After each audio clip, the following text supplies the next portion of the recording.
après que l'Australopithèque eut signé la fin de l'ère tertiaire, ce fut le début du Paléolithique, de l'ère quaternaire et de la préhistoire.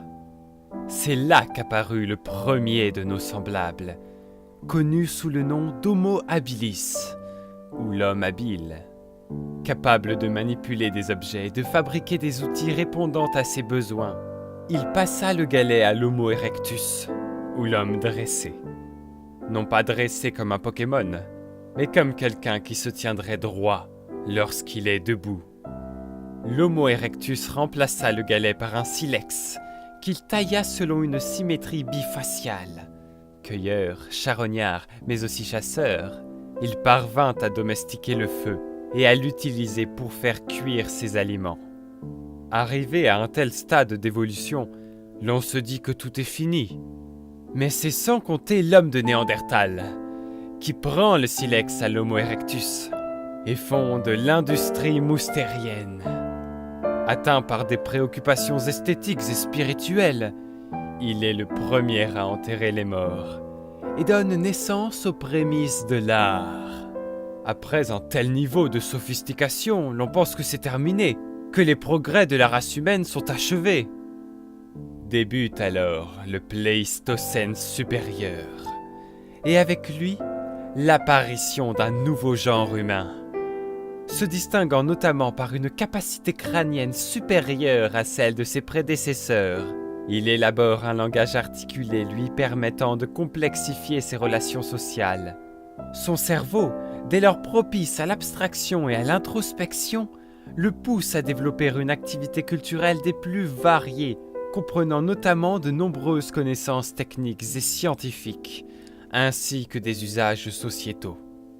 Voici l'Homo sapiens sapiens, l'homme qui sait qu'il sait.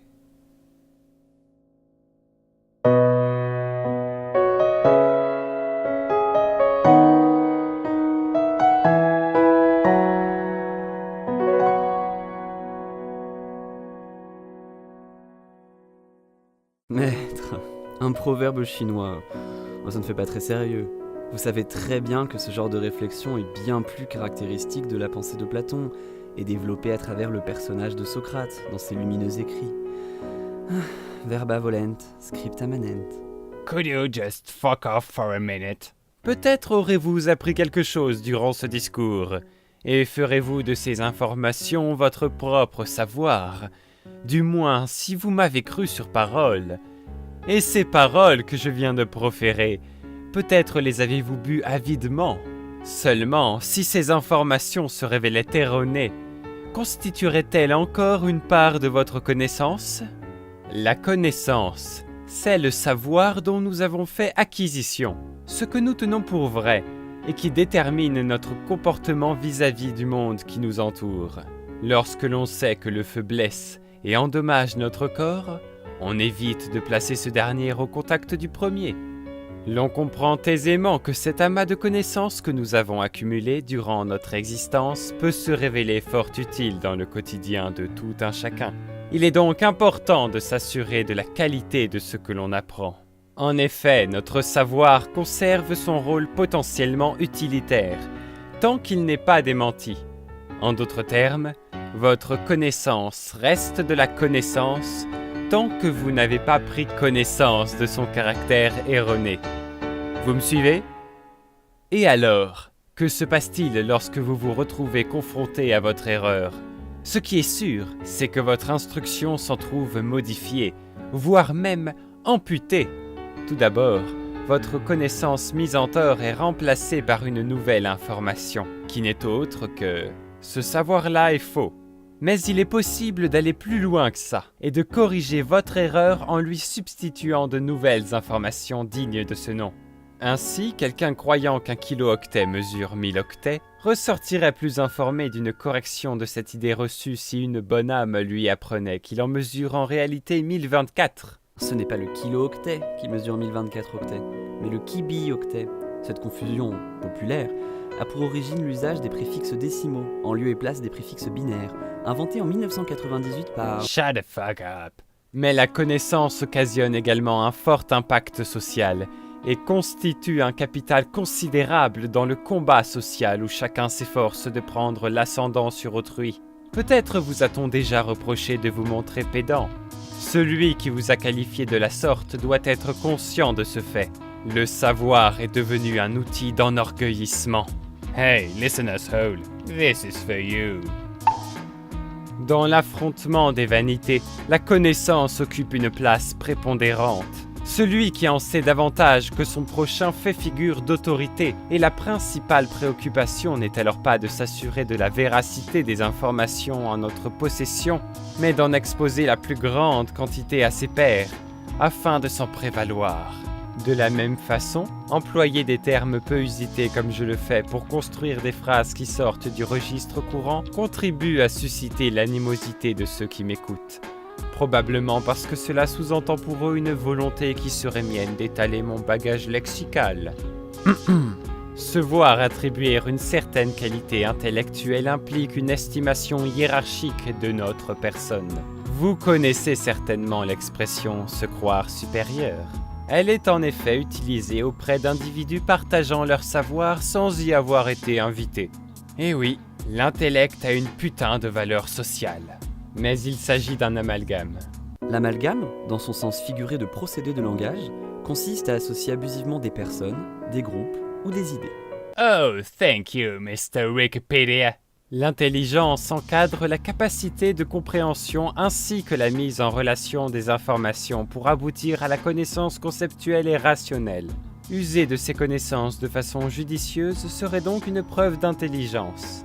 Utiliser son savoir dans une conversation constitue déjà un acte intellectuel, quand bien même cette utilisation serait mauvaise. Et qu'importe la valeur de cette intelligence, un érudit comme un imbécile pourra provoquer l'hostilité de ses auditeurs. Je ne saurais vous dire d'où vient ce phénomène. Pour ma part, j'estime que la connaissance, ça se respecte, mais pas ainsi.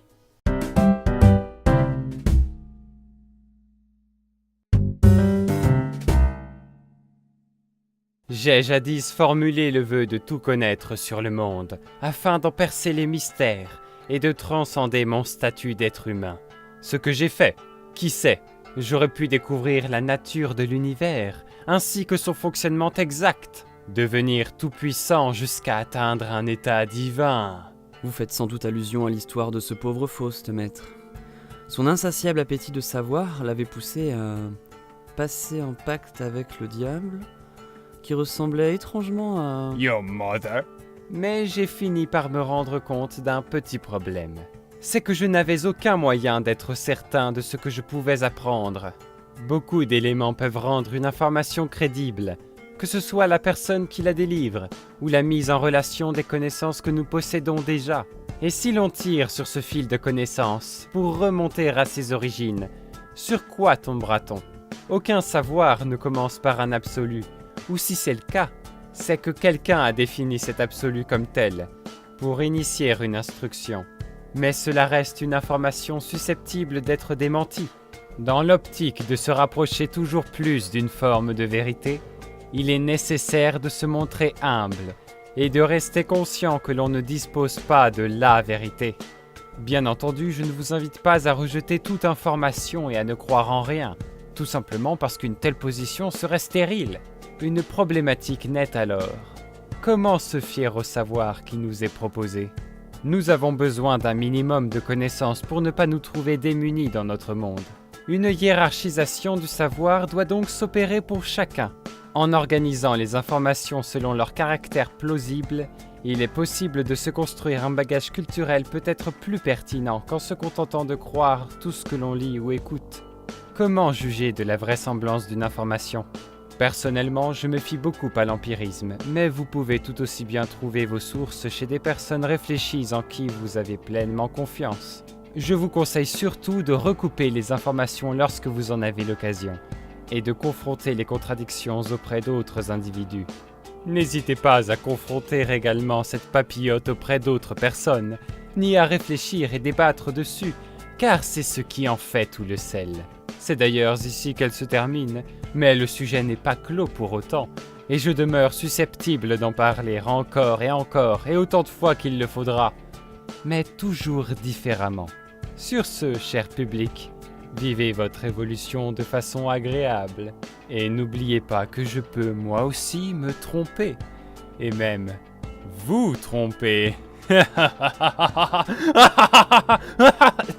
C'est drôle.